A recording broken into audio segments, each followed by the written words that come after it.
Bismillahirrahmanirrahim. Assalamualaikum warahmatullahi wabarakatuh. Waalaikumsalam warahmatullahi wabarakatuh. Alhamdulillahirabbil alamin. Wa bihi nasta'inu ala dzikrillah.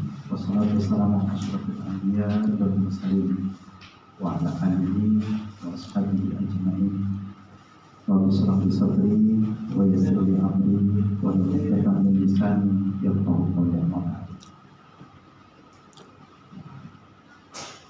Ini jadian yang mengatakan Allah SWT balik dan membalik. Hari ini kita akan belajar bersama terkait pentingnya mendakwahkan perdamaian. Saya punya beberapa tema karena masih ada 3 pertemuan sambil tema-tema krusial kan.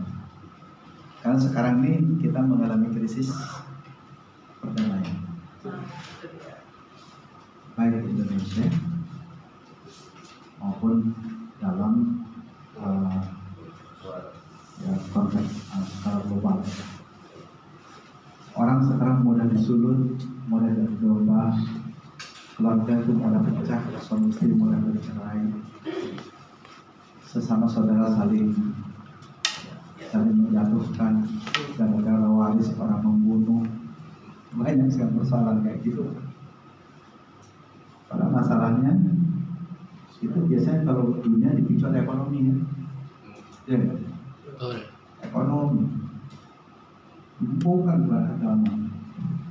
Agama belum selesai. Banyaknya adalah masalah ekonomi. Cuman orang biasanya ditunggangi dengan persoalan agama karena sensitif. Kalau lewat agama orang gampang tersulut. Tapi kalau lewat ekonomi, oh enggak, kamu tersulut. Tujuannya dibalik itu, agar orang itu bisa mengambil atau mengambil keuntungan dari itu. Sama di keluarga itu disulut oleh persoalan ekonomi.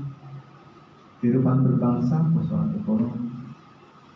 Kenapa terjadi seperti ini? Persoalan utama persoalan ekonomi. Dia sekalian yang mengatakan agama, karena itu penting kita untuk mendakwahkan perdamaian. Karena perdamaian ini adalah perekat masyarakat atau kohesi masyarakat. Kalau orang sudah berdamai, masyarakat itu akan tenang, guyup. Dan banyak orang yang tidak suka melihat kita guyup. Ya enggak? Banyak sekali. Enggak usah berangkat ke negeri lain lah. Kalau kita punya RT, beda RT, itu satu RW, itu kan sudah ada persaingan. Diusik aja, kalau ada yang lebih unggul diusik. Karena masing-masing orang ingin menampakkan dirinya lebih unggul daripada orang lain. Dengan cara menjatuhkan. Itu kan cara bodoh kan. Yang bagus adalah kalau kita ingin lihat unggul oleh orang lain dengan cara kita mengungguli orang lain. Bukan dengan cara menjatuhkan orang lain. Jadi kita salib orang itu. Jangan ditekan ke bawah, tapi kita harus genjot ke atas. Nah kalau tekan ke bawah, nanti orang tekan ke bawah. Ketika tekan ke bawah, ini tekan ke bawah, dua-duanya ada di bawah. Betul nggak? Iya. Jadi ketika orang itu yang satu merendahkan, yang lain merendahkan, maka dua-duanya rendah. Tapi kalau yang satu mengungguli, yang lain mengungguli, dua-duanya unggul. Nah, cara yang tidak bagus adalah ketika kita saling merendahkan atau saling menghinakan atau saling menjatuhkan.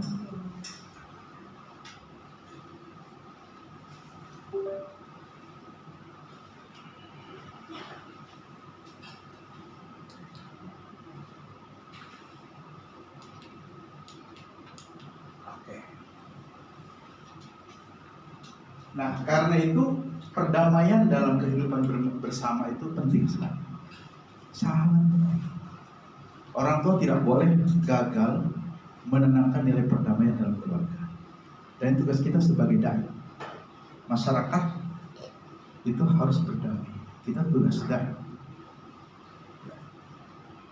Karena itu tadi, motif orang untuk bisa mencapai keuntungan dengan cara tidak benar itu sekarang udah mulai gelap, Pak. Yang penting bagaimana saya mendapatkan sesuatu lebih dari orang.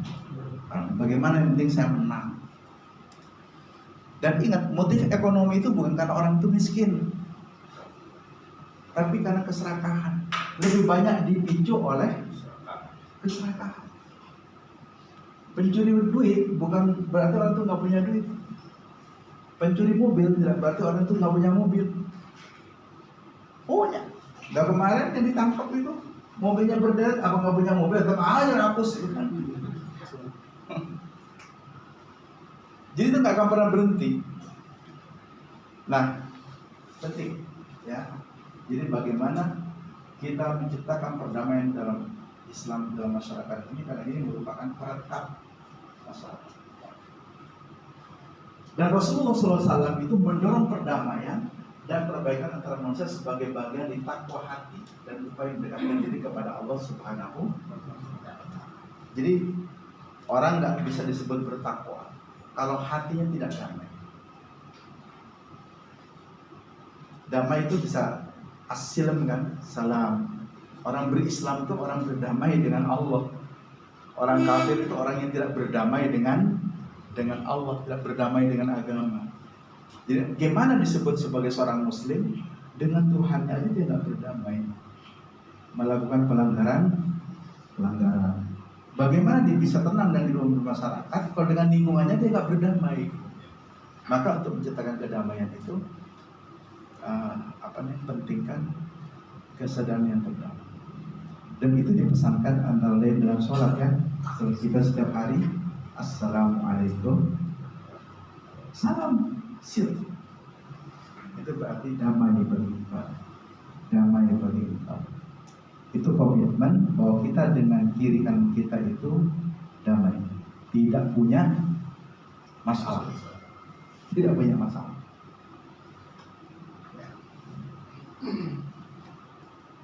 Lanjut. Ini sebetulnya tafsir, cuman saya kalau tafsir kan tidak harus apa perdamaian dan apa saya tafsirin, cuma enggak. Kunci aja. Jadi ketika kita akan berbicara sebuah tema, nanti diuraikan sedemikian. Kan banyak tema-tema yang ada, tema ibadah, tema puasa, tema macam-macam kan.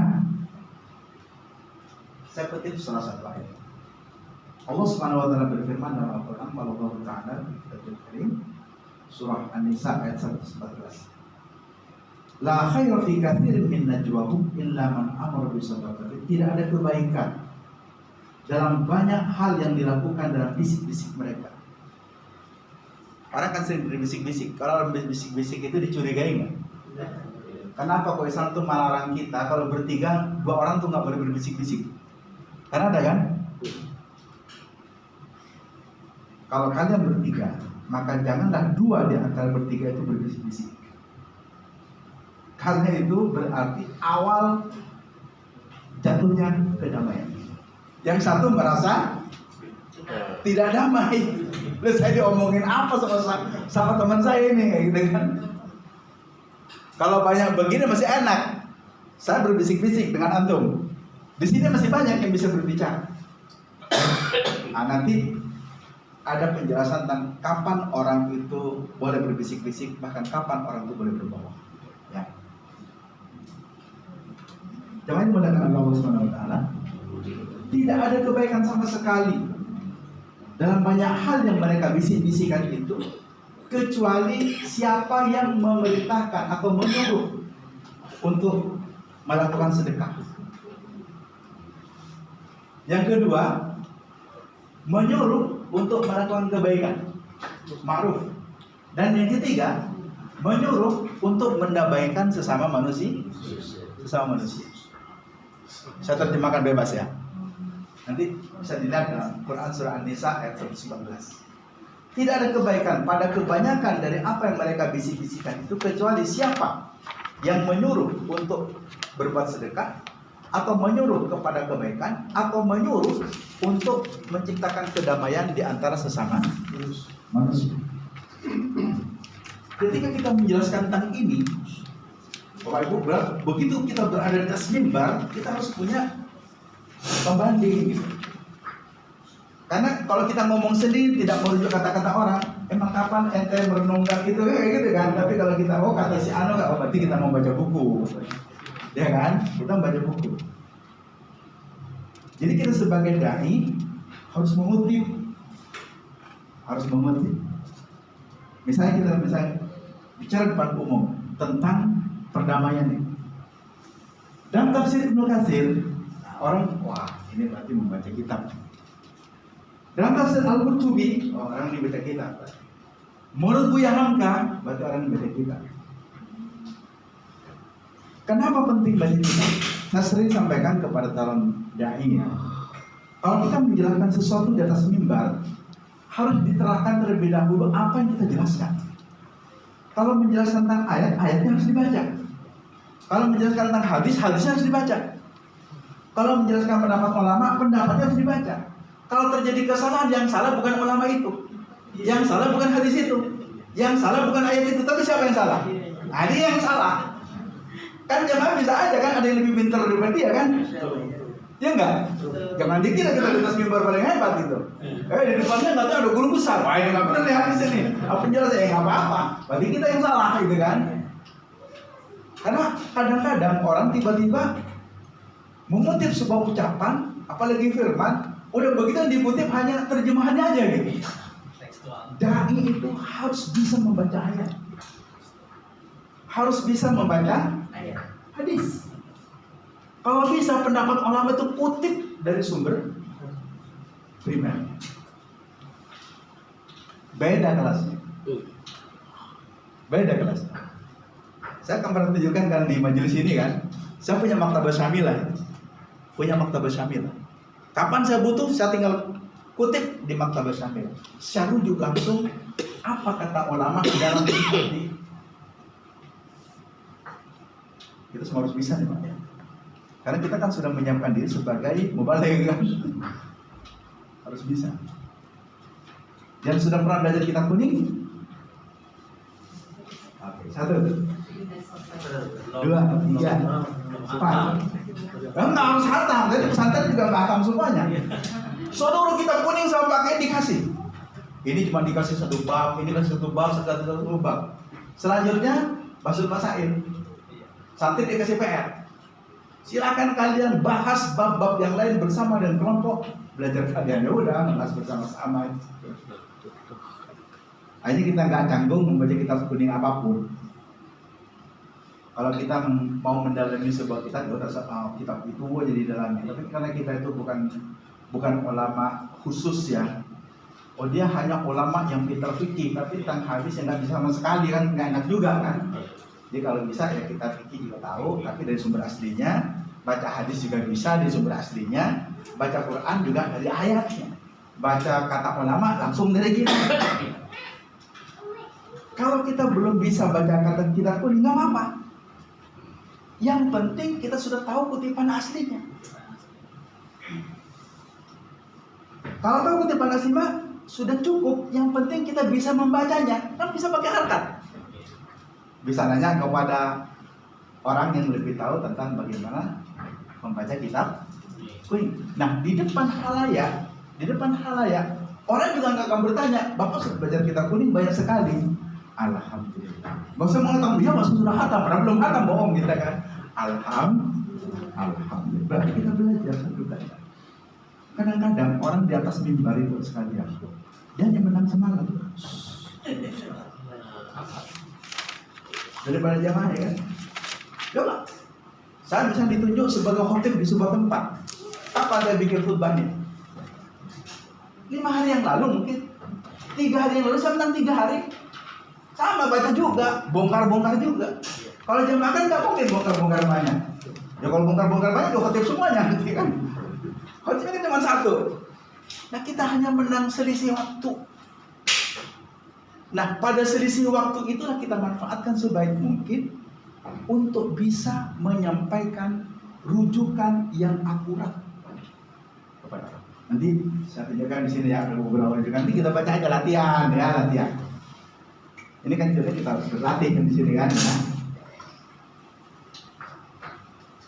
Oke. Menurut Ibnu Katsir, saya tidak kutip artinya, kalau mau dikutip kebanyakan. Tapi kalau mau dikutip gampang, bisa langsung merujuk kepada tafsir Ibnu Katsir. Ayat ini menekankan pentingnya sedekah. kebaikan dan perbaikan hubungan di antara manusia serta harmoni dalam masyarakat. Ayat ini menempatkan perdamaian antar sama pada derajat tertinggi di antara semua manusia. Hadil ayat tadau al-islah bainan nas fi martabatin aliyatin minal amal as-salihah. Ngomong ini aja Bapak sekalian, ini langsung baris nih. Wa hadil ayat tadau al-islah bainan nas fi martabatin aliyatin minal amal as-salihah. Itu kelasnya sudah beda. Sudah beda kelasnya itu. Apa yang bedakan? Ini ada referensinya nih orang. Karena kunci dakwah mubaligh itu adalah pertama memang ilmu, yang kedua keyakinan dengan apa yang diketahui. Kalau kita belum yakin, jangan sampaikan ke orang. Ketahuan nanti itu. Kalau kita nggak yakin, ketahuan. Jadi harus apa yang kita sampaikan yakin dulu. Yakin dulu.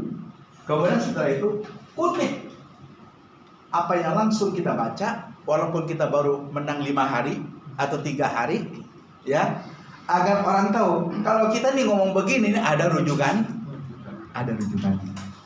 Gak gampang kita disalahkan. Tadi ngomong apa Ustaz? Iya, saya begitu kita kasih. Siapa yang bertanggung jawab? Ibnu Katsir kan? Penjelasannya kan biasa orang kalau di akhir ceramahnya itu in ahsana qawli fa min Allah. Jika apa yang saya sampaikan benar berasal dari Allah. Wa in asa'a fa min nafsi. Kalau itu tidak benar, maka itu dari kebodohan saya itu. Karena itu kutip apa yang kita jelaskan. Dapat poinnya ya Pak ya? Oke. Menurut Al-Qurtubi ini hampir sama sebetulnya, tapi poinnya menyebut dua nama ini itu sedang menunjukkan kelas. Coba apa bedanya yang pertama dan kedua ya Pak? Ayat ini menunjukkan bahwa tidak semua percakapan atau diskusi memiliki nilai kebaikan. Perbaikan hubungan antara manusia dan harmoni sosial adalah perbuatan yang sangat baik dan bermanfaat bagi masyarakat. Sama aja kan? Beda redaksi doang kan? Intinya kan ini. Najwa itu tidak baik kecuali tentang sedekah, tentang kebaikan, dan tentang perdamaian. Saya tidak mengetik Al-Qurtubi pun orang sudah cukup dengan pendapat Ibnu Katsir. Betul nggak? Kenapa orang? Menurut Al-Qurtubi, menurut Ibnu Katsir, agar orang lebih yakin dengan apa yang kita sampaikan. Ini teknik Pak, teknik kayak gini Pak.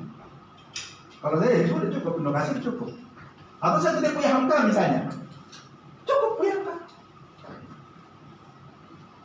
Buya Hamka dalam tafsirnya, ayat ini menunjukkan bahwa tidak semua percakapan atau diskusi memiliki nilai kebaikan. Banyak orang yang berbicara hanya untuk membicarakan hal-hal yang tidak berguna. Ini kan penjelasan nih. Bahkan ada yang berbicara untuk memfitnah atau memecah belah orang lain. Ada beberapa jenis percakapan dan diskusi yang memiliki nilai kebaikan, yaitu menyuruh memberi sedekah. Kenapa kok boleh berbisik-bisik? Dijelaskan oleh Buya Hamka untuk menghindari riya. Dijelaskan oleh Buya Hamka, penerimanya biar nggak malu. Betul nggak? Sama nggak intinya dengan yang di atas? Sama aja. Cuman dia memiliki penjelasan. Oh kenapa ya? Kok tentang sedekah kita boleh bisik-bisik ya? Agar kita terhindar dari riya. Karena orang menasihati sedekah seakan-akan dia sudah rajin sedekah. Padahal belum tentu kan? Apa orang yang menasihati sedekah sudah ahli sedekah? Belum tentu.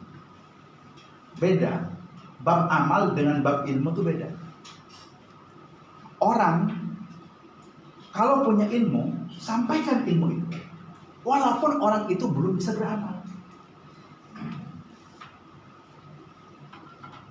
Coba, apa semua orang yang menceritakan tentang kebaikan orang itu selalu baik? Enggak juga. Tapi karena saya belum baik, apa kemudian saya enggak? Oh, jangan deh, saya nggak akan menyuruh kepada kebaikan saya sendiri belum baik. Lah terus bagaimana orang? Ancur-ancuran di masyarakat kan? Nggak apa-apa, kita sambil memberikan nasihat kepada orang, kita sambil memperbaiki diri. Karena nasihat kepada orang lain sejatinya menguatkan diri kita sendiri. Mengajak orang bersedekah, kalaupun kita belum ahli sedekah, minimal itu menasehati diri sendiri. Makanya kalau khutbah itu usini wa iyyakum, karena nasihati diri saya sendiri, baru kemudian nasihati. Jadi jangan khawatir karena kita belum sepenuhnya baik, lalu kita menjadi canggung untuk menyuruh orang berbuat baik. Nabi-nabi juga orang salah, tapi Nabi juga terus berdakwah. Kesalahan Nabi itu dicatat dalam Al-Quran. Kalau kesalahan kita malah nggak dicatat dimanapun, walaupun lebih banyak. Pernah nggak nyentuh kesalahan? Nggak cukup bukunya. Nggak cukup bukunya. Dan Nabi salah satu aja dicatat dalam Al-Quran. Satu salah ini dicatat dalam Al-Quran. Tapi Nabi terus saja berdakwah. Dibaca oleh orang, kesalahan Nabi dibaca, Nabi terus saja berdakwah. Justru orang yang baik itu bukan karena orang itu tidak punya salah. Orang terbaik itu adalah orang yang menginsafi kesalahan.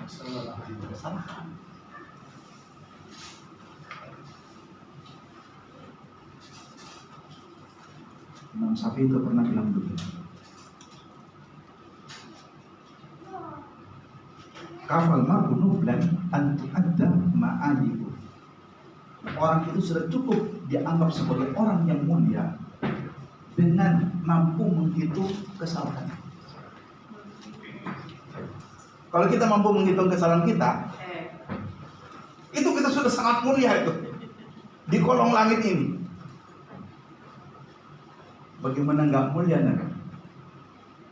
Allah mencatat hanya satu, coba. Langsung ditulis di dalam Al-Quran. Coba, oke ya. Menyuruh disedekahkan apa? Agar menghindari riya bagi pelakunya, bagi penerimanya, agar dia tidak minder. Makanya bisik-bisik. Berbuat kebaikan agar tidak ada rasa gengsi, apalagi terhadap pejabat atau penguasa. Atasan kita dinasihati berbuat baik, ini bisa gengsi. Pasti. Ya enggak? Makanya bisik-bisik. Buya Hamka itu menyebut Abu Salim itu kenapa disungkani oleh para pejabat negara? Karena Abu Salim itu memberikan nasihat pikirannya dengan cara berbisik-bisik. Gak tahu kalau para menteri itu dinasihati oleh Abu Salim.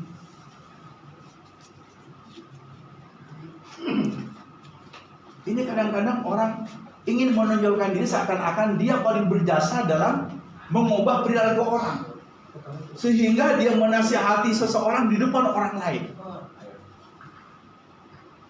Jamaah yang dimuliakan oleh Allah Subhanahu wa taala, para dai mubaligh ya.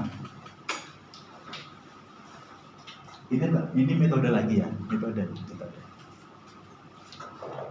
Yang ketiga, mengadakan perdamaian di antara manusia. Bahkan demi perdamaian boleh bersiasat. Apa maksud bersiasat? Bersiasat itu tidak berkata apa adanya. Bukan berbohong ya. Tidak berkata apa adanya. Tidak menyatakan semuanya. Bahkan di kitab itu laisal kadzab, tidak disebut pembohong. Yang ucapannya ditujukan untuk perdamaian. Jadi ingat kepada tujuannya. Biasanya gini, sekarang ada orang nggak setel, udah nggak ngomong lama, nggak ngomong. Padahal batas kita nggak ngomong kata Rasulullah berapa hari? 3 malam ya. 3 hari 3 malam. La yahilu lil muslimin ayyah jura akhahu fawqa salasi layal. 3 layal, malam berarti ya. Bukan salah satu ayam begitu ya. Salah layal, 3 malam. Kenapa kok lail? Karena biasanya di malam hari orang itu merenung. Ya kenapa saya begitu ya? Sudah lama bertemu berpasnya ini bertemu. Kemarin kan lebaran tuh, saling mengunjungi. dalam mengunjungi. Tapi saya yakin yang dikunjungi itu orang-orang baik. Orang yang selama ini ngasih hadiah, yang selama ini senyum-senyum, ngajak bareng makan gitu kan? Ya enggak? Nongki-nongki bareng. Ini yang diajak apa yang kita kunjungin pertama. Sementara yang sudah nggak ngomong 6 bulan nggak dikunjungin. Kebalik. Pada kata Rasulullah, laisal wasil bil mukafi. Penyambung silaturahim itu bukan karena orang saling mengunjungi. Lah, kalau antara bapak, ponakan dengan paman, anak kepada orang tua yang setiap hari memang sudah ngajak makan bareng, canda bersama. Ini saling kunjung ke sana, terkunjung lagi ke sini. Ini ngantar makanan ke sana, ini ngantar makanan ke sini. Ngapain? Balas-balasan begitu. Saya dulu pernah di kampung. Di kampung itu, kalau misalnya kita kadang lebaran, itu tetangga ngantar makan ke tetangga. Tapi tetangga ini ngantar lagi makan ke sini. Dengan beda lagi tuh. Saya ngantar ke sana, nanti saya ngantar ke sini. Ini ngantar ke sini, ini ngantar ke sini. Jadi satu tetangga itu menyiapkan sejumlah tetangga makanan. Nanti begitu semua sudah saling antar-antaran, yang di rumah tuh sama seperti jumlah makanan yang kita siapkan. Makanya munculan disebut dan ketang goreng. Kenapa kok digoreng? Ya maksudnya 3 hari mau diapain lagi kalau nggak digoreng kan?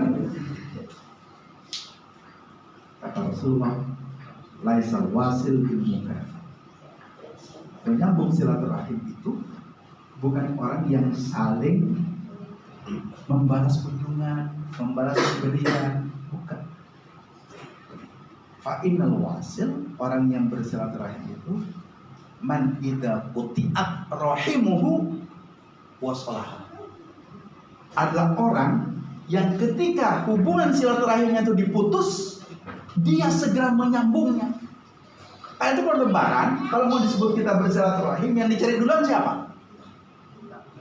Orang yang selama ini memusuhin kita, orang yang selama ini memfitnah kita, orang yang selama ini ngerugiin kita, menzalimi kita, orang yang selama ini merampas kekayaan kita. Itu yang kita datangin. Ya katanya menjadi orang baik. Paling harus menjadi orang baik dulu. Jangan ya anak kunjung ke, ya bagus, itu bagus. Tapi silaturahim itu adalah man idza quti'at rahimuhu wasalah. Belum terlambat sekarang, nanti cari itu. Siapa yang selama sering fitnah kita datang ke rumahnya, kita beliin parcel kan? Assalamualaikum, gimana kabarnya Mbak Ade? Assalamualaikum, ketemu ini sedikit nih buat parcel. Ini kan? Lihat setelah itu perubahannya seperti apa. Itulah yang dicatat sebagai wasil. Wasil itu surga. Nanti punya cerita saya. Hati saya kutip hari nanti kita baca bareng ya. Ada yang memberi makan di sini kita latihan-latihannya. Nah, jangan dimakan Allah SWT. Misalnya gini, karena dai itu membeli itu banyak di atas mimbar.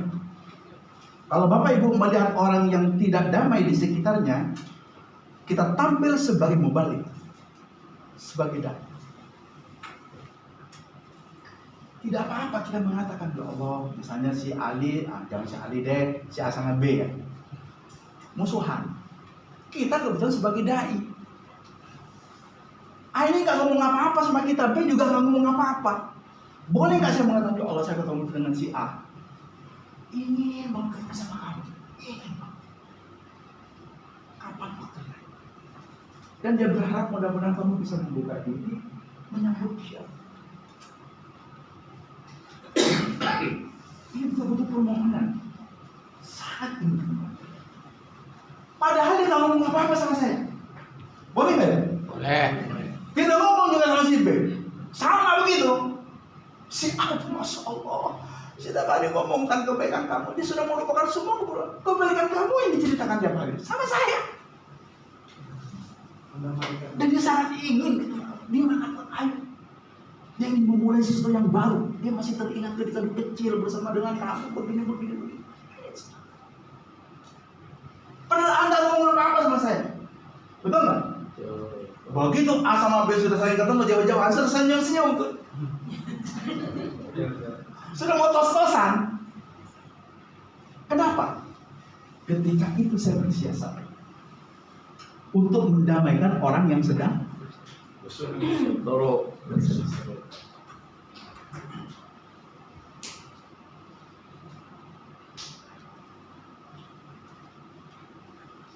Dalam keluarga, boleh nggak? Suami istri, kan sering cerita kan? Kalau masakannya tidak enak, dibilang, Allah, hari ini Asin. siapa makan yang begitu bagus, enak, suasananya. Anak siapa sih? Nah, misalnya suami sama istri itu Pak. Kita makan ya sambil nanti tiba-tiba istri makan juga asin Pak ya? Asin. Enak. Daripada benjut Pak. Mau kalau udah asin ya tambahin air dikit. Enak. Tambahin air dikit masalah. Jangan asin banget makan. Berantem. Gak jadi makan. Karena kita dai Pak. Perang dunia. Coba bayangkan kita sering berdiri di atas mimbar, orang tahu kalau kita dengan istri nggak damai gitu. Apa yang mau didengar Pak?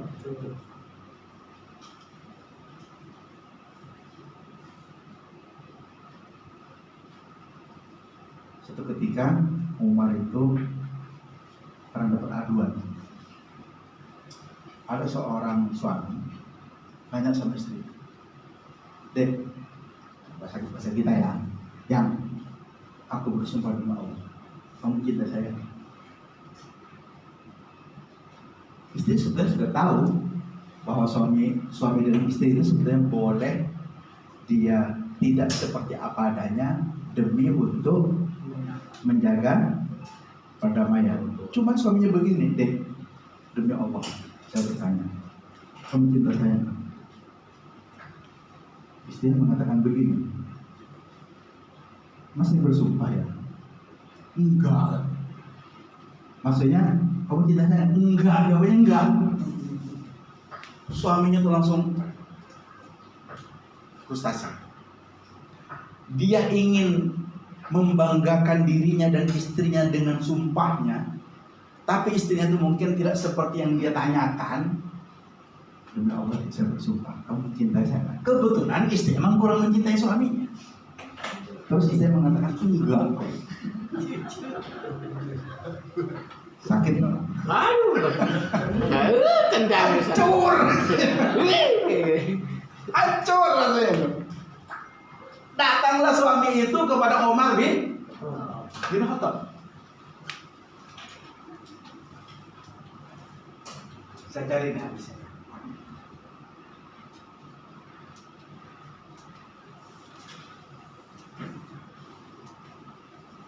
Saya ikutin. Oh enggak, hadisnya enggak saya ikutin. Langsung terjemahannya.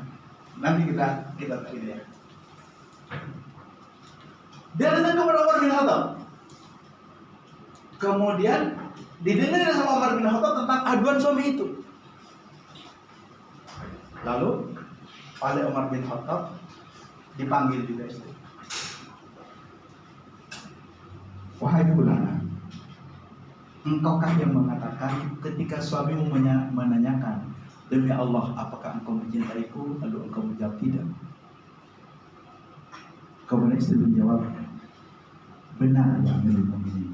Benar, saya mengatakan tidak. Kenapa engkau katakan tidak? Saya selama ini tidak pernah mengatakan saya tidak cinta kepada suami saya. Tapi suami saya bersumpah. Kalau dia bersumpah, saya mengatakan iya, pada tidak, saya dosa. Betul nggak? Logik nggak? Logik. Kalau suaminya nggak bersumpah, dia mengatakan, Dek, saya mau nanya, ada cinta sama saya? Ya, saya cinta sama abang. Nggak bersumpah dia kan? Ya, Suaminya bersumpah. Demi Allah deh, saya mau nanya sama kamu. Kamu cinta saya enggak? Enggak, istrinya tuh. Jadi kalau mau nanya sama istri yang pakai sumpah ya. Tapi ada penjelasan Umar. Kata Umar bin Khattab, saya lengkap ya. Karena saya sampai ke sini.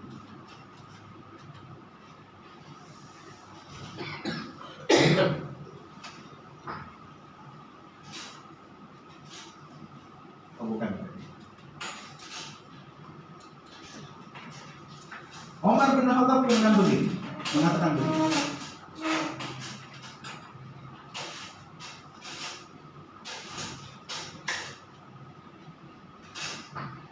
Oh, ada hadis, ada riwayat. Seorang antara jalan qala fi ahdi Umar limrati. Seorang berkata kepada istrinya pada masa Umar bin Khattab. Dia mengatakan begini, nasyatuka. Saya menyatakan apa nasyada itu berarti saya menanya benar-benar sama kamu. Billah, dengan menyebut dengan nama Allah, bersumpah billah. Billahi, tallahi atau wallah. Hal tuhibbina, engkau sayang gak sih sama saya? Dijawab, faqalat ama idza nasyattani billah fal. Kalau engkau bersumpah kepada Allah, enggak. Saya enggak. Faqalat hatta ataquma. Kemudian laki-laki itu meninggalkan istri tersebut sehingga dia menemui Umar. Fa'sala ilaiha. Kemudian dia mengajak istri ke sana. Faqal Umar berkata, "Antil lati takunina li zawjika?" La. Ya, la uhibbu. Engkaukah yang mengatakan kepada suamimu, "Saya enggak mencintaimu?" Istri mengatakan, "Faqal ya Amirul Mukminin, wahai Umar, nasadani billah." Karena dia bersumpah kepada Allah. Apa akan dibunuh? Apakah saya boleh berbohong? Sementara dia bersumpah kepada Allah. Umar menjawab, "Nah, boleh." Kata Umar apa? Boleh. Walaupun suaminya bersumpah. Argumennya apa Umar? Ini argumen. Laisa kullul buyut tubna 'alal hub. Rumah tangga itu tidak semuanya dibangun di atas cinta. Walakin nas yata'asyaruna bil Islam wal ahsab. Tapi manusia itu bergaul satu dengan yang lain dalam keluarga itu karena Islam dan kemuliaan. Betul? Jadi kalau kita mengatakan tidak cinta kepada dia, nggak penting. Bangunan keluarga dalam Islam itu karena adanya Islam dan kemuliaan, bukan karena adanya. Keren banget, keren banget. Nah, lalu sekali melakukan Allah Subhanahu Wa Taala dalam hadis lagi ya. Nanti itu di sekitar. Ini memang banyak yang saya bahas. Kenapa? Karena dikaitkan dengan ini, kaitkan dengan itu, gitu. Nanti Bapak Ibu sekalian berbicara tentang satu tema harus mencari ini harus dikaitkan dengan ini, kaitkan dengan ini, kaitkan dengan ini, harus seperti itu.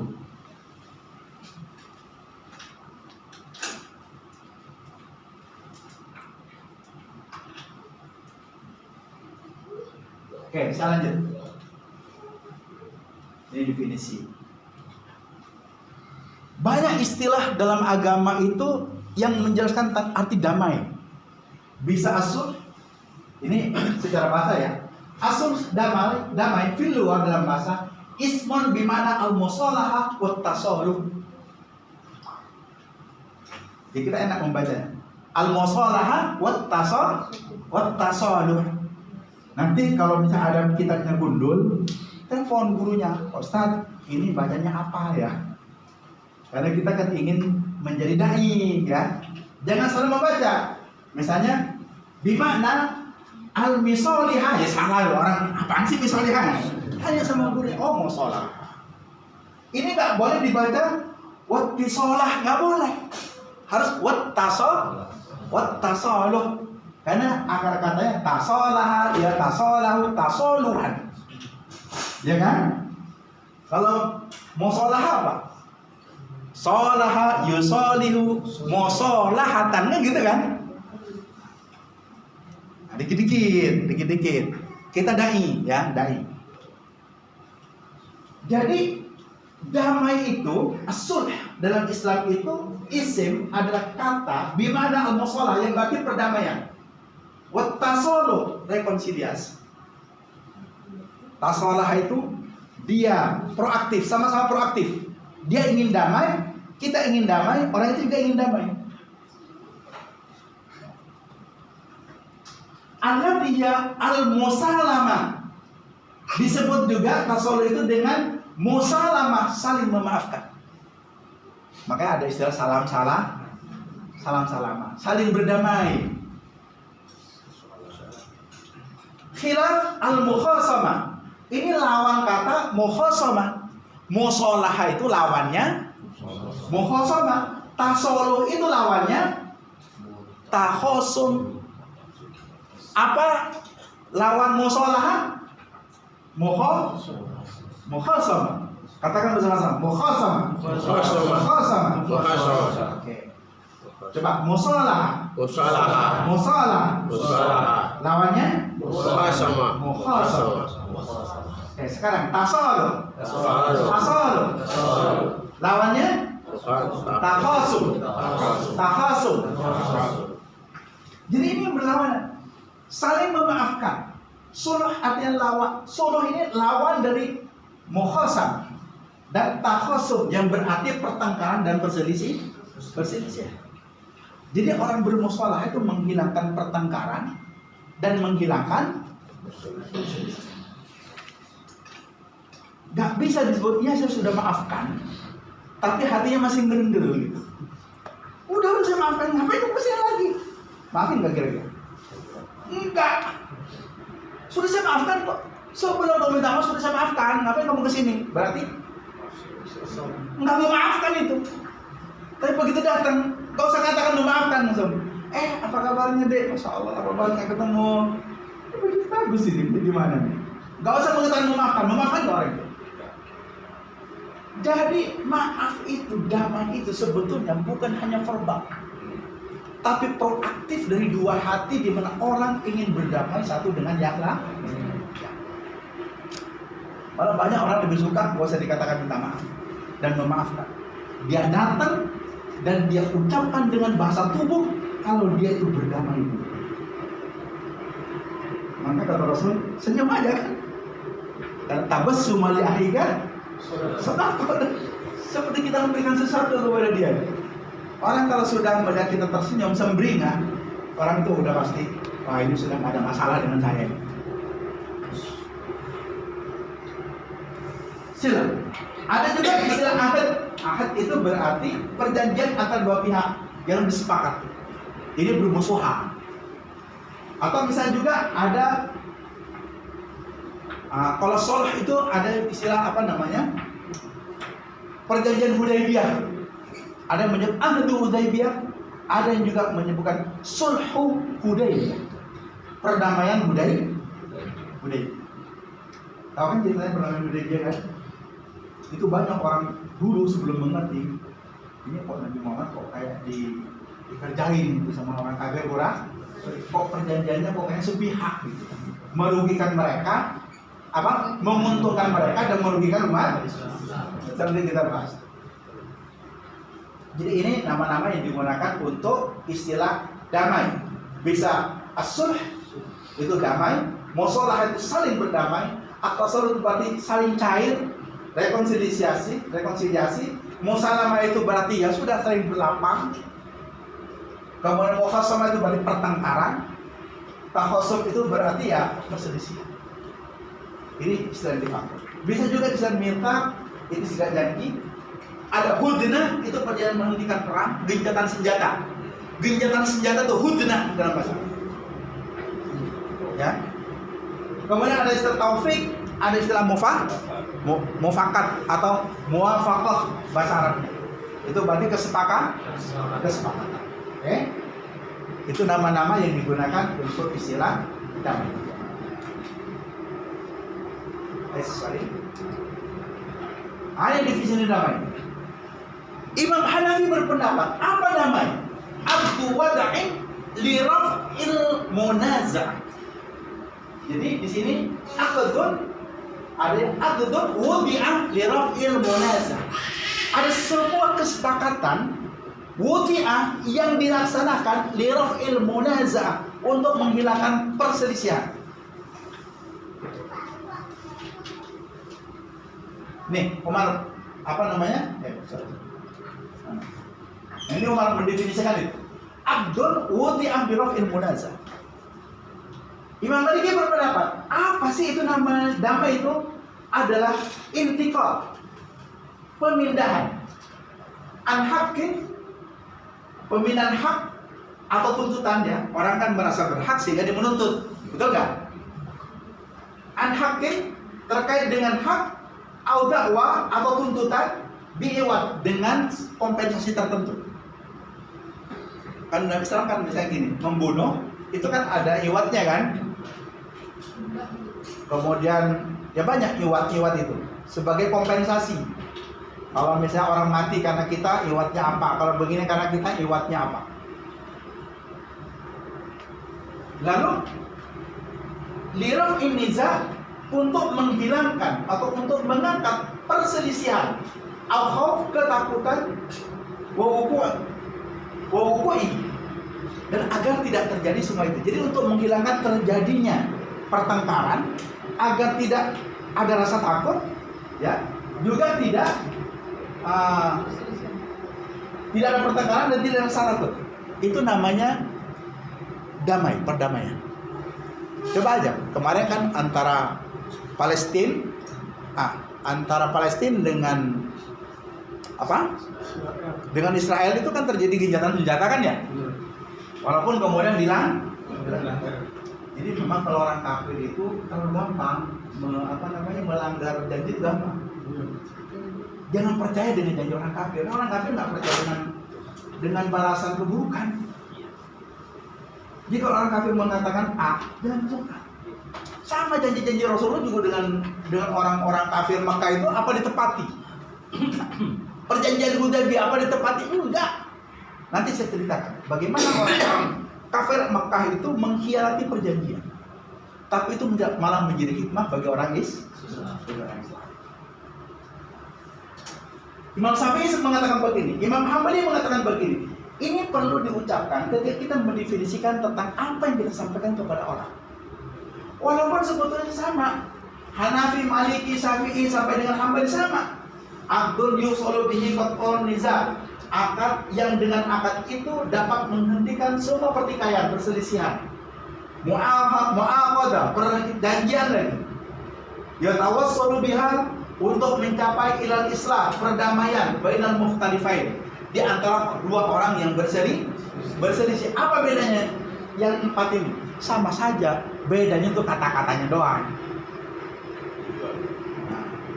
Tapi intinya adalah damai itu menghentikan perselisihan dengan sebuah kesepakatan, kan itu kan?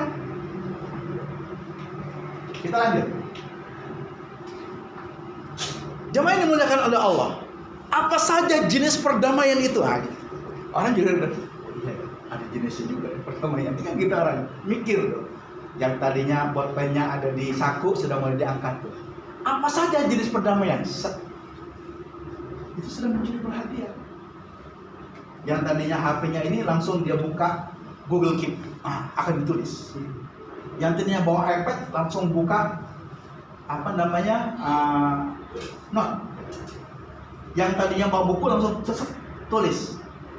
Kalau sudah seperti itu sekalian, kita semangat, jamaahnya juga semangat. Coba kalau lagi bicara, tiba-tiba ada orang yang manggut-manggut gitu depan kita. Semangat nggak? Semangat pasti. Coba kita lagi bicara, tiba-tiba jamaah kita udah keringetan, udah mau segera berhenti. Kenapa? Bisa jadi kepanjangan, bisa jadi nggak menarik, bisa jadi apa? Memang dalam dakwah itu gitu. Berhentilah kamu berdakwah sebelum orang mengatakan cukup. Jadi kalau saya sekarang langsung berhenti, pasti Bapak Ibu, kapan lagi tuh mau satu sini lagi? Lagi seru-serunya aku berhenti gitu. Tapi kadang-kadang karena kita tidak ada target, sebentar-sebentar ya gitu. Jadi, oke. Tadi apa? Jenis ini perdamaian. Terangkan. Damai muslim dengan muslim. Damai muslim dengan kafir. Damai suami dengan istri. Damai sengketa harta. Damai sengketa non harta. Damai ini dan banyak sekali perdamaian. Kita berikan contohnya satu persatu. Yang konteks dengan kehidupan masyarakat. Ketika banyak perceraian berbicara tentang damai suami istri. Ketika banyak orang bertengkar tentang harta, berbicara tentang damai tentang sengketa harta. Jadi dilihat konteks.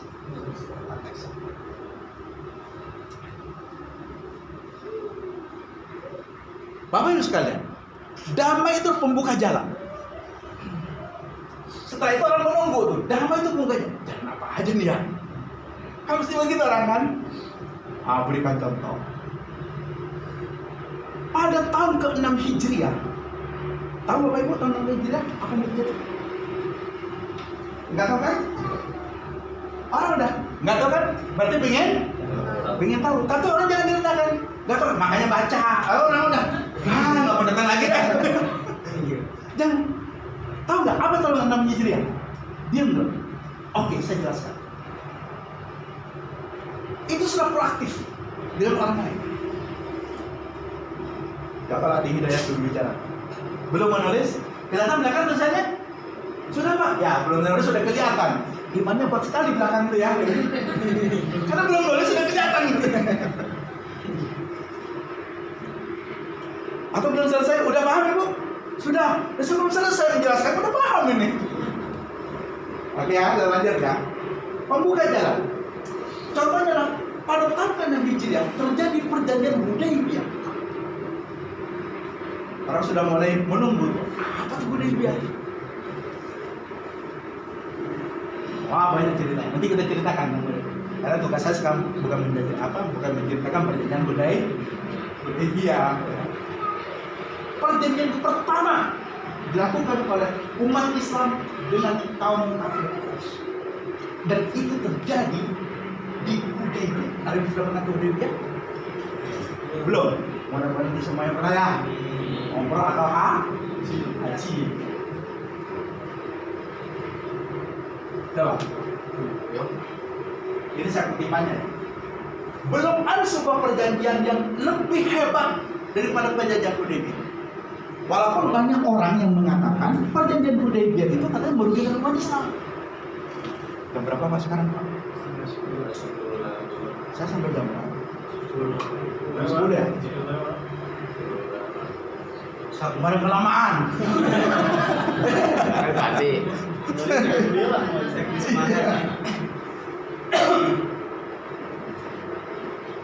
Banyak orang mengatakan perjanjian Hudaybiyah itu merugikan umat Islam. Kan tidak fair, tidak seimbang. Coba kita satu persatu ya. Ini perjanjian Hudaybiyah. Namanya sulh. Kan tidak sulh bukan? Damai kan? Sulhu Hudaybiyah. Berarti perdamaian Hudaybiyah. Perjanjian ini isinya ada agar umat Islam Madinah dengan kaum kafir Quraisy Mekah terjadi kesepakatan damai yang dituangkan dalam satu bentuk perjanjian Hudaybiyah. Sekarang kita fokus kepada yang berwarna biru. Kalau kita mengatakan begitu Bu, biasanya kita fokusnya ke warna apa? Hitam. Sama dengan jangan oleh kanan, malah oleh. Kan gitu kan?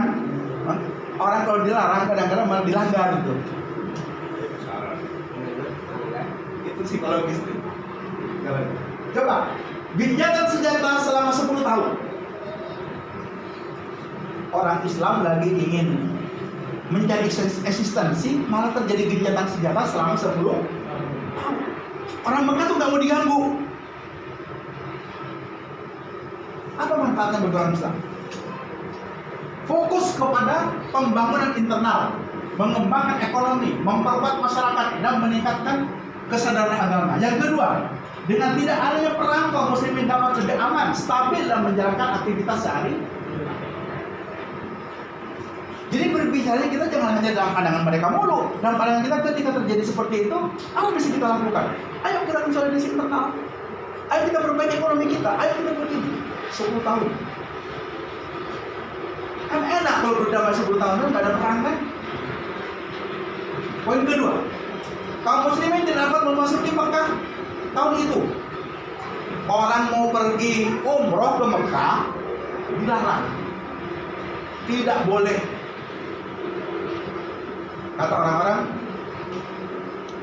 ketika itu sahabat lagi gemes-gemesnya dengan orang kafir Quraisy, kenapa nggak kita perangin aja gitu kan? Mekah itu bukan milik orang Mekah. Ka'bah itu bukan milik orang Mekah, tapi milik umat manusia.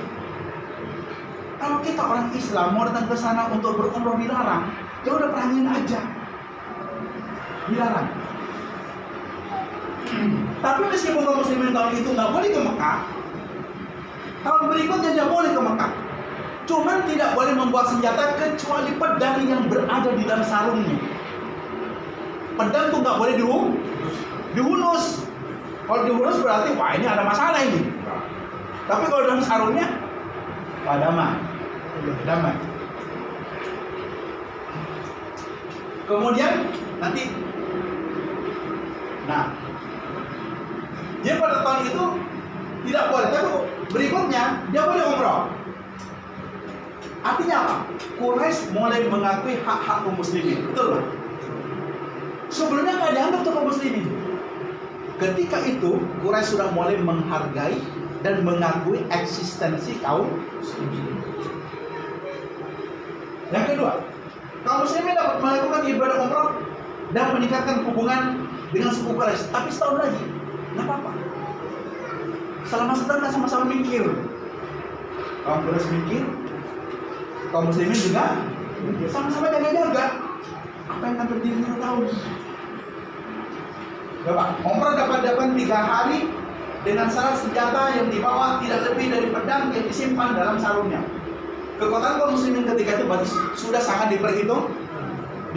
Takut dengan pedang berarti mereka sudah memperhitungkan kekuatan kaum muslimin. Ya perang Badar kan habis tuh di tahun kedua kan? Sekarang masuk tahun ke-6. Wah, kayak apa nih kekuatan Islam? Kemudian, nih, ini yang dianggap merugikan. Pengembalian orang Islam yang melarikan diri. Jika orang Quraisy melarikan diri ke Madinah tanpa izin dari walinya, maka Nabi Muhammad harus mengabdikannya kepada Quraisy. Ada orang Mekah lari ke Madinah, Rasulullah harus mengembalikan orang Mekah itu ke Mekah karena tanpa izin. Tapi kalau ada orang Madinah lari ke Mekah, nggak usah dikembalikan. Menurut kita, rugi dong kita. Bilang mereka ke kita suruh balikin, bilang kita kepada mereka nggak dibalikin. Kalau kita mencernanya pakai sumbu pendek, rugi. Tapi kalau pakai sumbu panjang, apa keuntungannya? Kalau orang Mekah dia datang tanpa izin walinya ke Madinah, lalu dikembalikan, dia datang ke Madinah membawa apa kira-kira dalam Madinah? Membawa Islam, ya kan? Nggak apa-apa dikembalikan ke Mekah. Dia duta hati orang Islam. Kalau ada orang Madinah diam-diam dia pergi ke Mekah, hatinya membawa apa? Bawa kekafiran kan? Ngapain kita bela-bela dia ada di Madinah? Biarin aja di Mekah. Betul nggak? Karena sumbu kita sumbu panjang. Kalau sumbu panjang enak aja. Biar dari sana ke sini suruh balikin, dari kita ke sana kita dibalikin. Itu hanya berpikir jumlah. Ngapain jumlah banyak kalau hatinya lemah? Hanya bakal kafiran berarti. Kalau orang Madinah itu diam-diam datang ke Mekah, ke negara orang kafir, berarti dia membawa apa coba hati? Pasti membawa kekafiran. Karena melarikan diri dari Islam kan?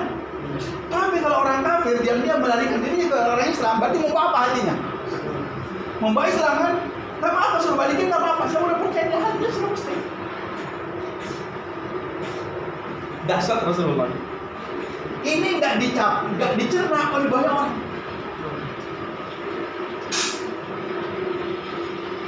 Pengakuan Quraisy terhadap otoritas Nabi Muhammad SAW dan keseriusan kaum muslimin dalam menyelesaikan masalah. Jadi ketika orang nggak paham perjanjian sulh Hudaybiyah ini, kita sebagai mubalik harus menjelaskan kepada orang. Kenapa perjanjian Hudaybiyah diambil poin ini? Karena nggak semua masyarakat paham gitu. Mohon maaf, ketika sebelum saya menyampaikan ini sudah paham semua nggak tentang poin ini? Sudah paham semua nggak tentang poin ini? Bisa jadi ada yang paham, bisa ada yang belum kan? Dan yang sudah ikut pendidikan belum berarti Pak, apalagi masyarakat. Penting menjelaskan kepada orang. Kebebasan untuk membuat perjanjian dengan suku lain, wah hebat tuh. Dengan Mekah di stop, tapi dengan orang lain dia bisa ekspansi, bisa melakukan kerjasama, perjanjian dan sebagainya. Jadi perjanjian Hudaybiyah ini betul seperti yang dikatakan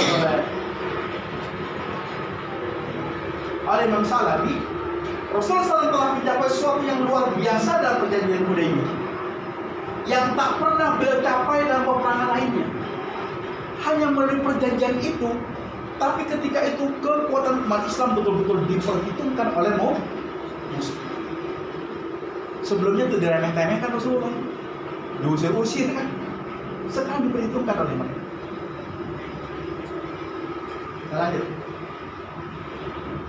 Kemudian dalam perjanjian Hudaybiyah itu salah satu hikmahnya lagi ialah muncul kesetiaan, karena sahabat ketika itu nggak paham.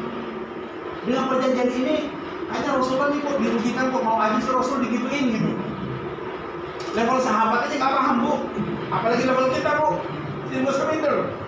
Saya juga paham karena sudah ada yang menjelaskan kan. Kalau nggak ada yang menjelaskan begini saya juga nggak paham. Sahabat nggak paham. Kasihan kepada Rasul. Rasul, kenapa digituin oleh orang Quraisy? Apa yang terjadi kemudian? Kesetiaan sahabat ketika itu kepada Rasulullah semakin tinggi. Maka muncullah dalam ketinggian kesetiaan itu namanya Bai'at Ridwan. Bai'at Ridwan itu adalah bai'at sahabat kepada Rasul tentang kesetiaan kepada Rasul dan kesetiaan kepada Islam. Karena ketika itu sahabat ngapa? Coba kalau sahabat sudah paham seperti ini, ya biasa aja. Karena merasa nabinya digituin, muncullah kesetiaan yang sangat tinggi sehingga terjadi ketika itu disebut dengan Bai'atul Ridwan. Enak kan kalau gini dihubungkan kan? Pertanyaannya sekarang, apakah perjanjian Hudaybiyah ditaati oleh kaum Quraisy? Tidak. Tadi janji damai berapa tahun? 10 tahun.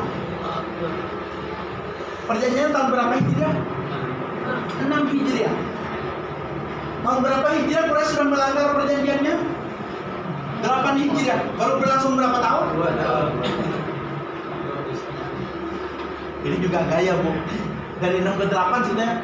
Tahun berapa? 6. Di dalam tahun berapa? 8. Berapa tahun? Semua orang juga mesti 2. Tapi berapa tahun? Itu sudah beda itu. Pertanyaan berapa tahun? 2 tahun. Itu bahasa tubuh.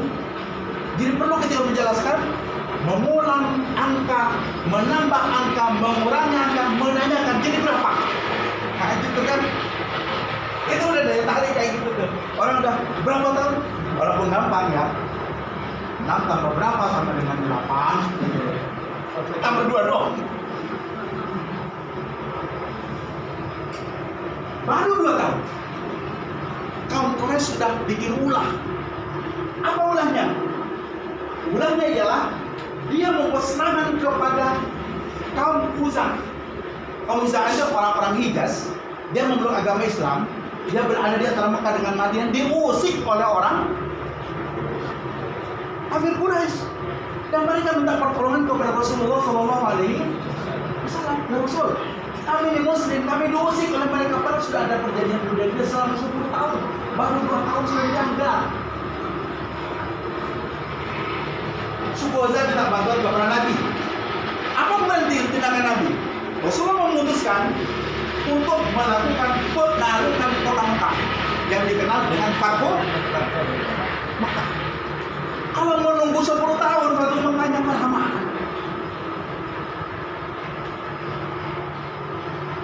Jadi boleh kata Allah SWT. Jadi Fathu Makkah ini, gagasan ini muncul karena ada apa? Ada pengkhianatan kaum Quraisy terhadap perjanjian Hudaybiyah. Yang seharusnya damai 10 tahun, baru 2 tahun sudah dilanggar. Oke, kalau gitu Fathu Makkah. Kan jadi alasan Rasul untuk menyerang kota Makkah kan? Betul nggak? Apa yang terjadi? Pada 8 Hijriah Nabi Muhammad memimpin pasukan muslimin untuk menekan Mekah, yang akhirnya Mekah itu takluk dengan damai. Nggak ada peperangan. Takut mereka. Hanya dalam waktu 2. Masa ini punya apa ya? Buat aspal,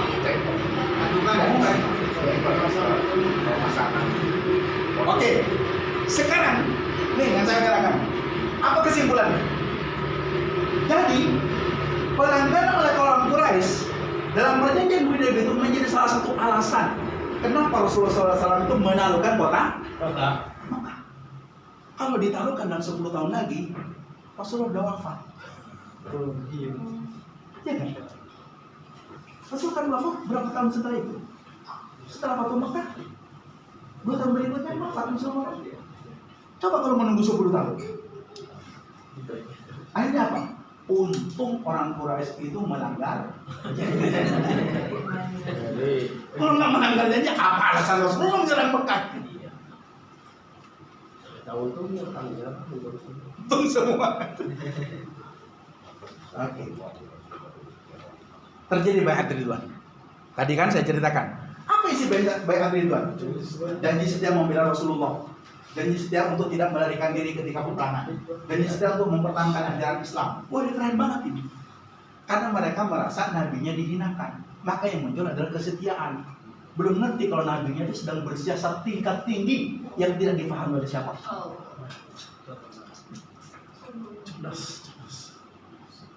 Habis ya? Nanti. Dan Allah memuji orang-orang yang berada di bait ridwan itu dalam sebuah ayat dalam Al-Quran surah Al-Fath ayat 18. Laqad radiyallahu 'anil mu'minin. Allah sudah ridha kepada orang-orang beriman. Idh yubayyi'unaka tahta syajarah, yang mereka itu membaiat engkau di bawah sebuah pohon. Fa'alima ma fi qulubihim, Allah mengetahui apa yang ada di hati mereka. Gundah itu. Enggak mau nabinya diperlakukan begitu. Fa'anzalallahu sakinata 'alaihim wa athabahum fathan qariba. Kemudian Allah itu memberikan kepada mereka itu balasan, dan Allah menjanjikan kemenangan dalam waktu dekat. Umar itu sekalian, ini kisah Umar. Ketika terjadi perjanjian Hudaybiyah, Umar itu protes dulu kepada Nabi. Kenapa kok kita mau dihinakan?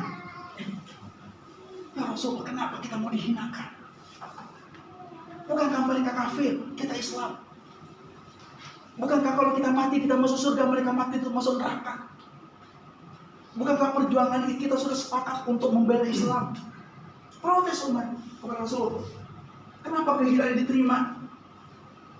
Wah, ini cerita Umar. Tapi jawab Rasulullah. Hai Umar, saya adalah Rasulullah. Allah tidak akan menyanyikan saya. Lalu Allah menurunkan ayat tadi. Allah menjanjikan futuh dalam waktu dan Umar bertanya, ya Rasul, apakah futuh itu betul-betul akan terjadi? Iya. Terdiam ketika itu. Dan terbukti 2 tahun berikutnya futuh itu betul-betul terjadi.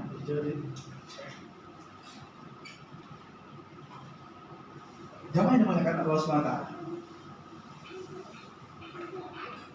Nah, cerita begini aja saya bercerita lagi jadi ini apa namanya? Perasaan tuh bangkit lagi. Bangkit lagi, apalagi orang yang nggak pernah dengar. Ya. Ini perdamaian melindungi umat. Oke. Mencegah pertumpahan darah. Oke. Nanti baca sendiri ya. Nanti saya bagikan kepada kamu sekalian. Ini yang saya ceritakan. Kebohongan untuk perdamaian. Seorang dai Bali harus tahu ini. Apakah orang boleh bohong katanya gitu? Ya tidak boleh, bohong jangan boleh dilarang oleh agama. Pertanyaan, ada yang dikecualikan? Ada. Ada yang boleh orang itu melakukan kebohongan untuk ada hadisnya. Ini Ibnu Kulsum. Apa? Ummu Kulsum. Dalam riwayat Muslim, Ummu Kulsum itu mengatakan, walam asma'hu yurakhis. Yurakhis itu memberikan rukhsah. Saya tidak pernah mendengar Rasulullah itu memberikan keringanan fi syai'in, dan sesuatu mimma yaqulun nas, dari apa yang dikatakan oleh manusia, illa fi salas, kecuali 3 hal. Ummu Kulsum tidak pernah mendengar Rasulullah memberikan keringanan apapun tentang kata-kata manusia tentang bohong ini, kecuali 3 hal. Apa 3 hal itu? Al-harb, perang. Perang orang boleh bohong? Ya harus bohong. Kepada musuh kita wajib bohong. Di mana tempat markas orang-orang Islam? Oh, itu di situ, di kolong-kolong sana. Ini bom duluan. Ada di sana kita bilang ada di puncak gunung. Ada di puncak gunung kita berada di lembah. Itu wajib bohong. Harb, perang. Al-islah bainan nas, untuk mewujudkan perdamaian antar manusia. Seperti tadi kan, ingin baru ketemu belum ngomong ada senyum-senyum tuh. Kemudian wahadisul rajul imra'atahu, ketika seorang suami berbicara dengan istrinya. Wahadisul mar'ah zaujah, ketika seorang istri juga mengajak bicara dengan suami. Jadi seorang suami itu boleh bohong kepada istri dan akan membanggakan istrinya. Bukan untuk kawin lagi loh Pak. Jangan bohong selingkuh ya Pak. Tapi untuk meningkatkan, untuk membangkitkan rasa bangga, rasa cinta. Sang istri juga boleh begitu sama suami. Baru datang di kantor ngapa lagi berpeluh, ya Allah Mas. Datang sekali sehari ini padahal lagi geriletan. Bersumpah juga iya. Walaupun bersumpah katakan iya. Anda itu sudah ada yang ditanya Omar. Kamu yang mengatakan tidak ada bed. Iya kan, orang saya bersumpah. Saya nggak bercinta. Ingat, rumah tangga tidak hanya dibangun dari cinta, tapi dibangun dari kemuliaan dan Islam.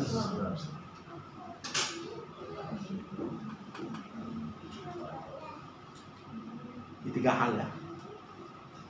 Nabi Ibrahim itu pernah nggak jujur? Apa? Nampaknya. Bilang nampak kan? Kamu Ibrahim. Dia aja, kapal itu kan dikalungin. Dikalung oleh yang paling gede. Saya aja yang gede. Padahal siapa? Dia tidak mengatakan, bukan saya, bukan. Kampak itu ada di lehernya, dia tanya aja dia. Atau bom kedua apa sih? Anting ya. Ada seorang sarai itu datang ke Mesir, ditaksir oleh raja. Sarai antik. Cantik sarai. Masa istri ditaksir oleh orang? Tapi Ibrahim bukan raja, ya naksir raja, nggak berdaya kan? Caranya gimana? Dilobangin kuping. Kalau kuping perempuan berlobang itu berarti budak. Nggak mungkin raja itu mau nikahin saksi tidak. Apa itu? Saya lubangin. Jangan. Kamu naksir raja. Apa alasan saya mau nolak raja naksir kamu? Udah. Kalau kan. Karena begitu kan, ada cinta sama Ibrahim, lubang bisa. Yang penting cinta kita damai kan. Gak diisi pada orang lain kan. Boleh. Makin banyak lubang kuping tuh makin pindah-pindah tangan tuh budak tuh. Sekarang banyak orang sini lubang berapa kali pindah orang.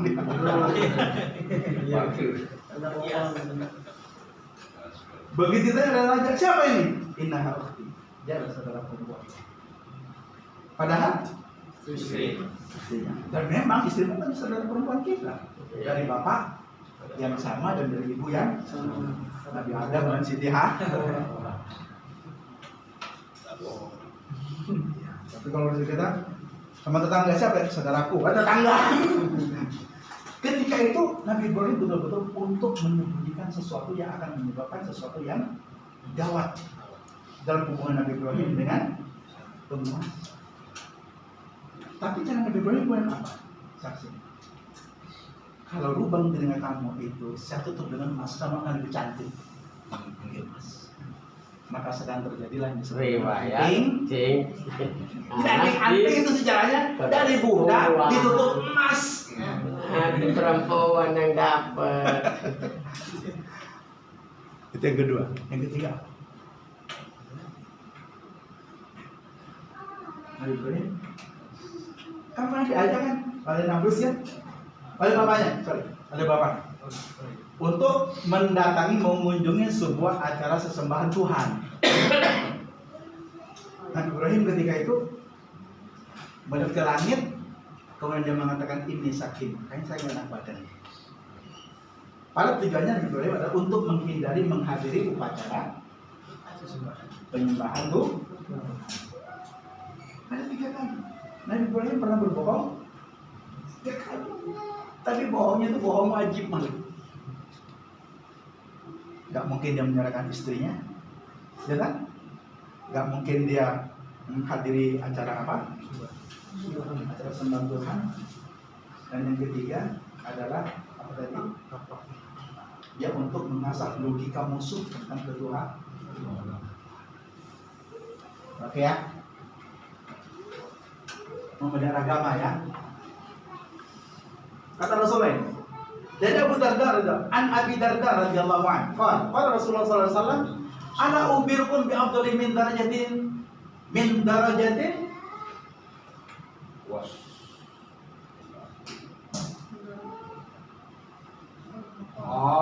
wasallam ini ya, salam. Ala ubirukum bi afdali min darajatin siyam wa sadaqah wa salah." Mau nggak saya berikan kepada kamu? Ini tadi belum saya geser ke kanan. Kalau geser ke kanan akan menjadi berbeda.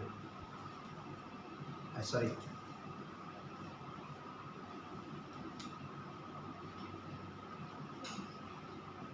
Nah,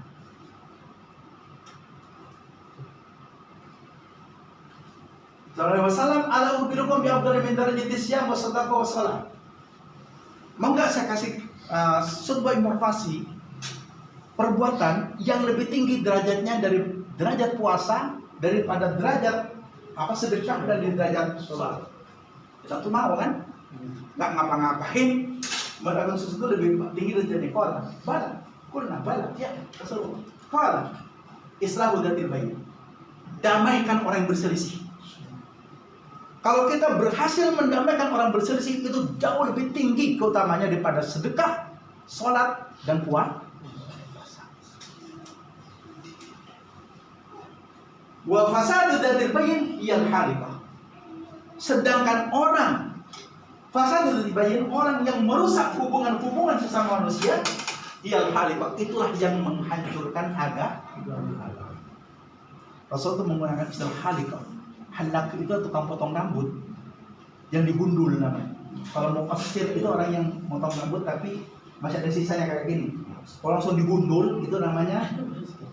Kan kata Rasulullah ketika mendoakan orang yang sedang tahallul itu kan, semoga Allah memberikan keberkahan bagi orang yang menggundul kepalanya 2 kali.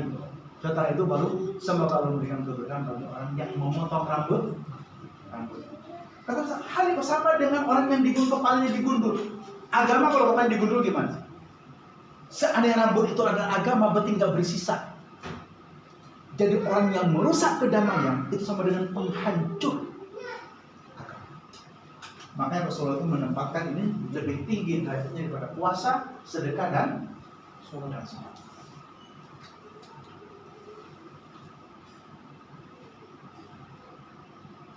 Nih, perdamaian mendatangkan ampunan. Coba amal kita itu oleh Allah dihadapkan kepada Allah setiap hari apa?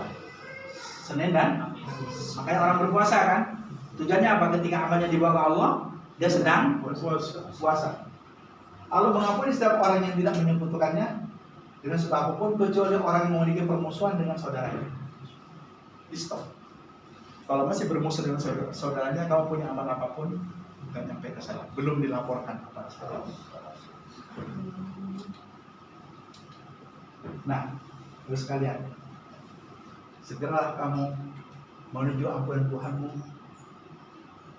serta menuju surga yang luasnya seluas langit dan bumi, disiapkan bagi orang yang bertakwa. Siapa itu? Orang yang beriman, hartanya dengan sabar, suka, derok, dan kadang susah, juga sempit, juga orang yang dapat menahan amarah katim al-ghaiz wal afin aninnas, orang yang memaafkan sesama manusia. Kita baca di hadisnya ya, karena kita mubalik. Ayo, Anas. Kebaca nggak sih? Baca dulu. Radhiyallahu an. Coba terjemahkan. Dari Anas radhiyallahu an. Dia berkata, bainama Rasulullah sallallahu alaihi wasallam jalis, ketika Rasulullah SAW itu duduk, idra'aina yadhak, tiba-tiba kami melihat Rasulullah itu tertawa. Hatta badat sanayahu, sehingga kelihatan dua gigi gerahamnya. Berarti ketawanya cukup. Tapi nggak terbahak-bahak. Rasulullah nggak pernah terbahak-bahak. Ya, kan kelihatan. Kalau saya nggak kelihatan kan bongkong. Faqala lahu Umar. Kemudian Umar nanya kepada, kalau orang diem tiba-tiba tertawa, penasaran kan? Kalau Rasulullah ada teman diskusinya, teman dialognya malaikat Jibril. Nah kalau kita ketawa sendiri, nah ini kenapa ini? Kasih. Jadi kalau sudah tertawa pasti ada malaikat Jibril atau melihat sesuatu yang Allah tampakkan kepada dia. Makanya Umar tanya, faqala lahu Umar bertanya, ma adhakaka ya Rasulullah? Apa yang membuat engkau tertawa ya Rasul? Ma adhakaka ya Rasulullah? Apa yang membuat engkau tertawa ya Rasul? Tadi kita selesai ya. Bi abi anta wa ummi, demi ayah dan ibuku. Ini bukan sumpah, tapi sebuah keyakinan. Karena sumpah itu harus dengan nama Allah. Dengan nama Allah. Ya. Qala, Rasulullah menjawab. Jadi Rasulullah, Umar itu benar-benar ingin tahu. Rasul, saya ingin tahu. Demi ayah dan ibuku, aku ingin tahu kenapa kau tertawa. Qala, Rasulullah menjawab. Rajulani min ummati. Ada dua orang laki-laki dari umatku. Hina baina yaday Rabbil Izzah, ketika jasiyan baina yaday Rabbil Izzah. Jasiyan itu al-jasiyah. Jasiyah itu kan orang yang apa? Duduk bersimpuh. Ada dua umatku yang bersimpuh di hadapan Tuhannya. Faqala ahaduhuma, kemudian yang satu laki-laki itu berkata, ya Rabb. Kan ada dua orang dari bersimpuh depan Tuhan kan? Kata yang satu, ya Rabb, ya Allah, khudli, ambilkan untukku mazlamati min akhi, ambilkan untukku pahalanya sebagai balasan kezaliman dia kepada saya. Kata yang satu laki-laki kepada temannya. Terus kita lanjutkan. Faqala Allah menjawab, kaifa tasna'u bi akhika wa lam yabqa min hasanatihi syai'un? Bagaimana bisa mengambil kebaikan dari saudaramu sedangkan dia tidak punya kebaikan? Iya, bagaimana engkau ambil kebaikan dari dia? Entar dia nggak punya kebaikan apa-apa. Nggak ada sisa kebaikan apa-apa pada dia. Kemudian qala, dia berkata, siapa yang berkata? Laki itu berkata, ya Allah, falyahmil min auzari. Kalau memang dia udah nggak punya kebaikan, biar sekarang dosa saya aja timpakan kepada dia. Ketika kamu diminta kebaikannya, dia udah nggak punya kebaikan apa-apa. Gimana sih kamu minta kebaikan dia? Ya kalau gitu keburukan saya timpakan kepada dia deh. Wafadat aina Rasulullah sallallahu alaihi wasallam. Ketika itu Rasulullah air matanya berderai. Melihat orang udah nggak punya pahala, mau diambil pahalanya. Setelah dia tahu nggak punya pahala, dosa dia mau dibebankan kepada dia karena dia pernah berbuat zalim.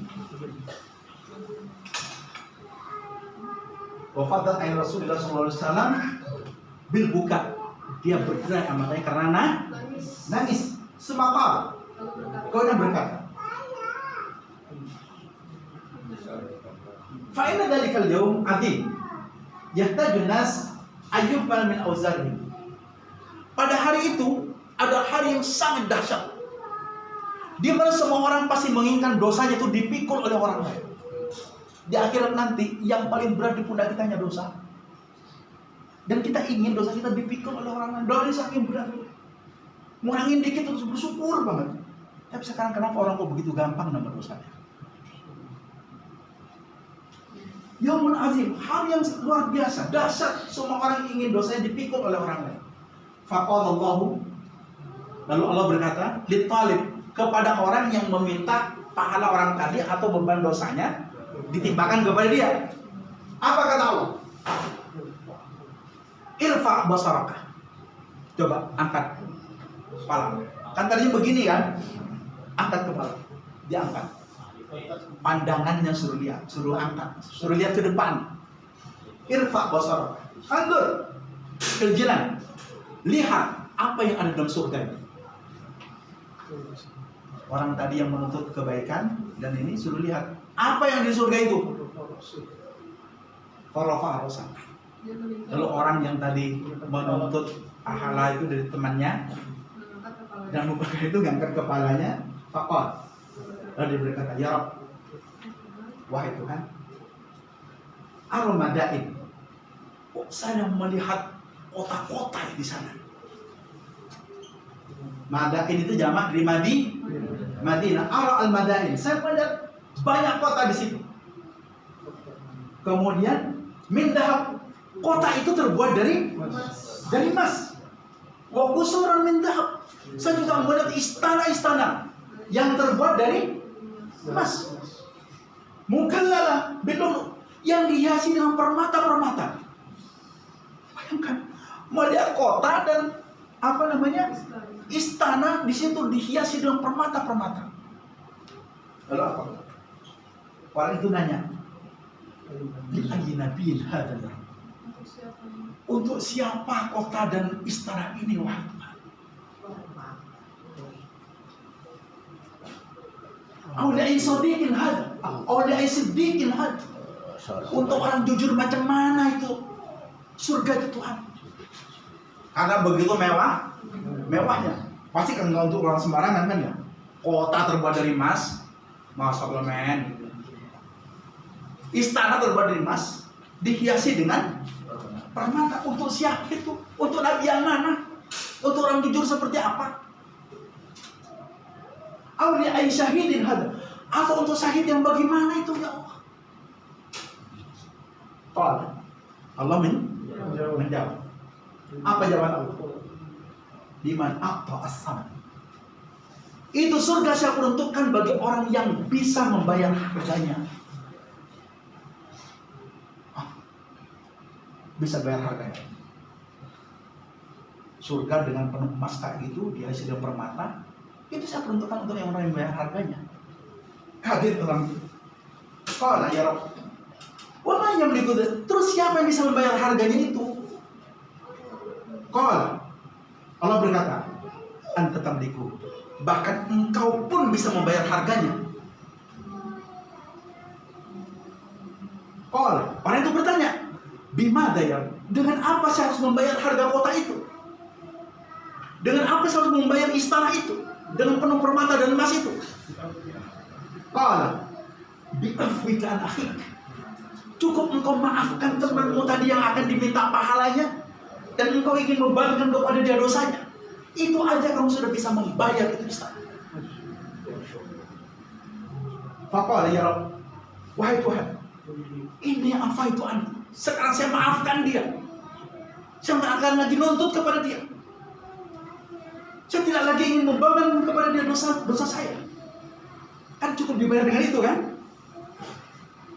Fakhud biyadi akhik. Ambillah tangan saudaramu itu. Wa ihlu jannah. Ajak dia bersamamu masuk ke surga yang kamu lihat. Faqala Rasulullah SAW Rasulullah berkata ketika itu, ittaqullah. Wahai sahabatku semuanya, bertakwalah kalian semuanya kepada Allah. Waslihu data bainikum, damai di antara kalian. Fa innallaha ta'ala yasluh bainal muslimin. Karena Allah menghendaki di antara orang Islam itu berdamai sama mereka. Ini sebutan apa? Masya Allah kalau seperti ini orang sekalian. Insya Allah orang yang mendengar cerita ini, ketika Bapak Ibu berada di majlis dan di mimbar, ingin berdamai dengan orang yang selama ini tidak berdamai. Pernah mendengar hadis ini? Pernah nggak mendengar hadis ini? Mungkin pernah mendengar. Mungkin ada yang belum pernah mendengar. Inilah balasan pentingnya memaafkan dan berdamai dengan sesama. Ini cukup ya. Masih banyak lagi kesempatan. Insyaallah. Ada mau bertanya Bapak sekalian? Syahid dan sebagainya, apalagi ada yang mau agar tidak terjadi lagi peperangan, ini solusi ini untuk damai, maka orang kafir tidak mau dengan seperti ini. Bagaimana untuk supaya menenangkan kepada kaum muslim agar tidak mereka itu betul-betul sebenarnya ya. Saya mau jawab. Ayo kita gali hikmahnya. Bagi Allah untuk Israel kecil atau besar? kecil. Memenangkan orang Islam bagi Allah susah atau gampang? Kembangkan aja itu. Jadi kalau sekarang itu belum ada kemenangan, para kita sudah berjuang, dunia sudah begini, kita sudah berjuang, kita sudah memutus datang ke sana, mati saya. Di situ Allah ingin mengalirkan energi bagi orang Islam. Coba kalau nggak ada itu, habis. Itu termasuk falak tahamal aqabah. Itu termasuk jalan mendaki dan jalan mendaki. Kenapa dalam hidup ini ada jalan turun, ada jalan datar, ada jalan mendaki kan? Tapi dalam Al-Quran itu nggak ada jalan mendaki kan? Falak tahamal aqabah. Kamu akan menempuh jalan. Karena pada jalan mendaki itu ada energi. Pada tantangan seperti ada energi. Coba kalau dunia nggak ada orang yang menganiaya saudara kita, kita punya energi apa? Orang kadang-kadang melihat energi itu seakan-akan hanya pada kemenangan, hanya pada kekayaan, hanya pada harta. Energi itu pada kemiskinan. Itu orang dari salah konsep. Yang menjadi faktor kenapa dunia ini masih hidup, masih ada. Kenapa ada orang kaya, faktornya bukan uang. Justru karena ada orang miskin. Faktor kekayaan itu adalah orang miskin. Kalau nggak ada orang miskin, nggak ada orang kaya. Kenapa? Karena Allah memberikan kepada mereka itu kekayaan agar mereka peduli kepada orang miskin. Jadi menjadi faktor apa? Miskin kan? Kalau nggak ada mereka, ngapain Allah memberikan kekayaan? Cuma orang salah konsep. Energi itu ada pada ketika kita dalam keadaan seperti ini. Kita berenergi.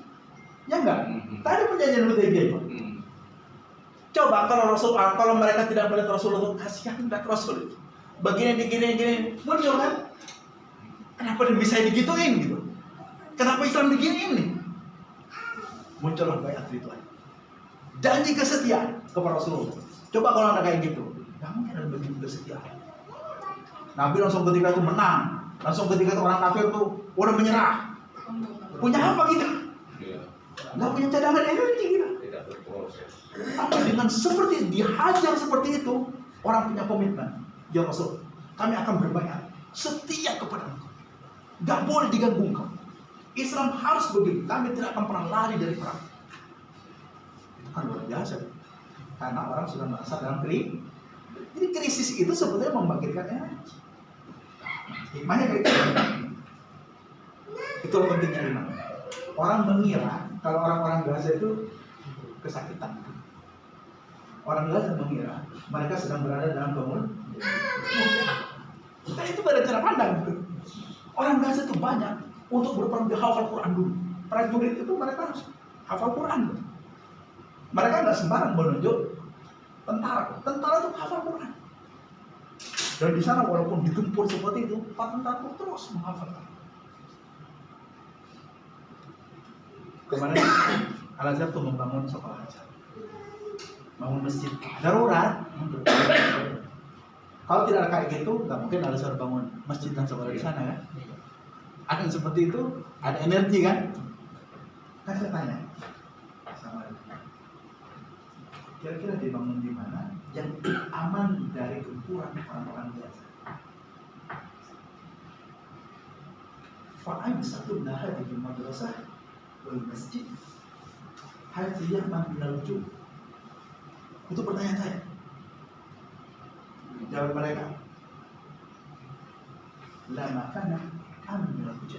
Tidak ada satu titik pun yang aman dari gempuran. Al-yawm nabni wal yawm al-hadam. Hari ini membangun, hari ini juga hancur. Hari ini kita makan, hari ini kita lapar. Tapi kita terus membangun. Kita terus belajar. Jangan hanya karena dihancurkan, mau kita nggak apa-apa. Nggak apa-apa. Sekarang dibangun, nanti sudah hancur, besok dibangun lagi. Coba gitu. Kalau kita kan maunya bangun sampai kiamat, itu aja bangunan, jangan. Ya terus kalau bangun sampai kiamat, ngapain setelah itu gitu kan? Justru hari ini dibangun, hari ini hancur, besok kita bangun lagi, energi kita terus berkembang. Nah, itu kan Allah kayak gitu. Masya Allah, Allah benar-benar kehendak. Wa kam min fi'atin qalilatin ghalabat fi'atan katsiratan bi'idznillah. Ini jauh dari fi'ah qalilah. Kita fi'ah qalilah dulu dimenangkan Allah. Allah sedang memelihara dan disediakan energi dan tidak kehilangan energi untuk membantu mendoakan orang yang sedang berlindung. Kalau berdoa aja enggak, bagaimana membantu? Doa itu sudah ad'aful.